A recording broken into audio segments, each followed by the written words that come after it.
ഈശോമിശിഹായ്ക്ക് സ്തുതിയായിരിക്കട്ടെ.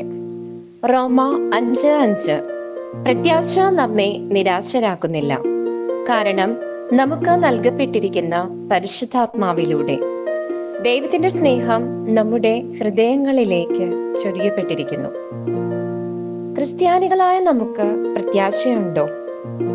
നമ്മുടെ പ്രത്യാശ പ്രതികൂല സാഹചര്യങ്ങളിൽ എത്രമാത്രം തീഷ്ണതയുള്ളതാണ്. കർത്താവ് നമ്മുടെ ജീവിതത്തിൽ ഇടപെടും എന്ന് നാം എപ്പോഴും പ്രത്യാശയുള്ളവരാണോ?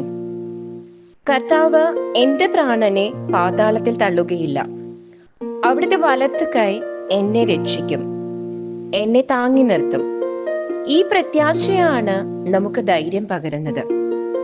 നമ്മുടെ ജീവിതത്തിൽ ക്ലേശങ്ങൾ ഉണ്ടായേക്കാം, ജീവിതത്തിൽ രാത്രി സമയങ്ങളുമുണ്ട്, എന്നാൽ പകലും വരും.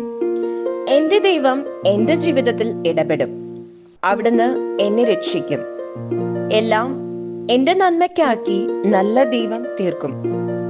ദൈവത്തെ സ്നേഹിക്കുന്നവർക്ക്, അവിടുത്തെ പദ്ധതി അനുസരിച്ച് വിളിക്കപ്പെട്ടവർക്ക് അവിടുന്ന് സകലവും നന്മയ്ക്കായി പരിണമിപ്പിക്കും.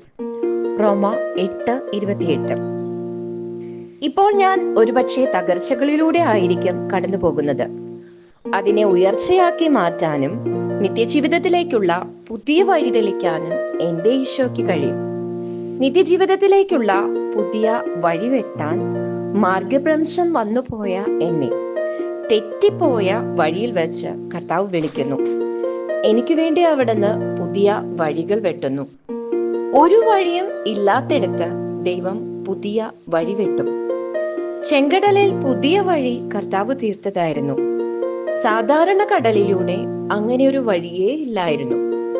ഒരു പുതിയ വഴി ആരും പ്രതീക്ഷിക്കാത്ത വിധത്തിൽ ദൈവം വെട്ടും. ഇത് വിശ്വസിക്കാൻ നിനക്ക് സാധിക്കുന്നുണ്ടോ?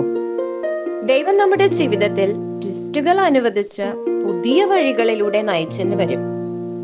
ആ പുതിയ വഴി ക്ലേശപൂർണമാണെന്ന് ചിലപ്പോൾ നമുക്ക് തോന്നിയേക്കും, എങ്കിലും അവയെല്ലാം ദൈവം നൽകുന്ന അത്ഭുതങ്ങളാണ്.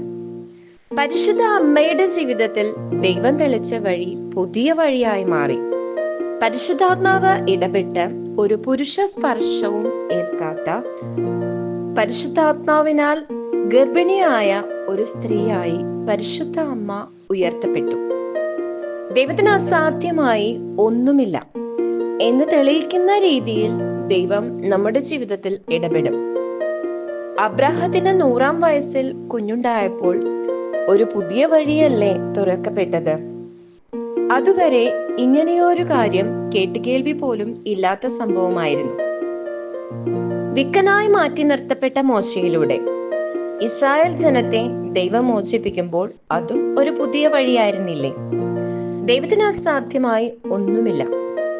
നീ ഇപ്പോൾ താറുമാറായി കിടക്കുകയാണെങ്കിലും, ഒരു വിലയുമില്ലാതെ നിന്നെ എല്ലാവരും മാറ്റി നിർത്തിയിരിക്കുകയാണെങ്കിലും, നിന്റെ എല്ലാ പ്രതീക്ഷകളെയും മാറ്റിമറിച്ചുകൊണ്ട് ദൈവം പുതിയ വഴി തെളിക്കും. നിന്നെ പുതിയൊരു അഭിഷേകമാക്കി മാറ്റാൻ ദൈവത്തിന് നിമിഷങ്ങൾ മാത്രം മതി. കണ്ണിമയ്ക്കുന്നത്ര വേഗത്തിൽ നിന്നെ ദൈവം രൂപാന്തരപ്പെടുത്തും. ശാസ്ത്രത്തിനും സാങ്കേതിക വിദ്യകൾക്കും ആവാത്തത് ചെയ്യാൻ ദൈവത്തിന് സാധിക്കും. ദൈവത്തിന് നമ്മുടെ ജീവിതത്തെ മാറ്റിമറിക്കാൻ സ്വിച്ചിടുന്ന വേഗത പോലും വേണ്ട. ദൈവം പുതിയ വഴി തെളിക്കും. ഇത് വിശ്വസിച്ച് പ്രത്യാശയോടെ ക്രിസ്തീയ ജീവിതത്തിൽ വിശ്വാസധീരതയോടെ മുന്നോട്ടു പോകാൻ നീ തയ്യാറാണോ കുഞ്ഞേ?